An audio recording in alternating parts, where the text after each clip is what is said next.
نحمدہ ونصلی علی رسولہ الکریم، اما بعد۔ ہاں بھی بیٹا، میں نے پرسوں آپ کو املا لکھائی تھی اور اس میں ایک لفظ لکھوایا تھا نالج۔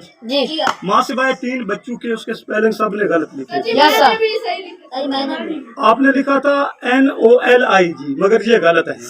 اس کے جو سپیلنگ ہیں وہ ہیں KNOLEDGE، KNOLEDGE، KNOLEDGE۔ ان میں کے بھی سائلنٹ ہے، ڈی بھی سائلنٹ ہے، اور آخری ای بھی سائلنٹ ہے، اور باقی لفظ جو ہیں وہ اپنی آواز دیتے ہیں۔ اور یہ روزمرہ کا لفظ ہے، ہر روز آپ لوگ بولتے ہیں، پڑھتے ہیں، لیکن بات یہ ہے کہ اس کے میننگ بھی آپ کو نہیں آتے کہ نالج کا مطلب کیا ہے، مفہوم کیا ہے۔ نالج کے معنی ہیں معلومات یا واقفیت۔ نالج کے معنی ہیں معلومات یا واقفیت۔ نالج کے معنی ہیں معلومات یا واقفیت۔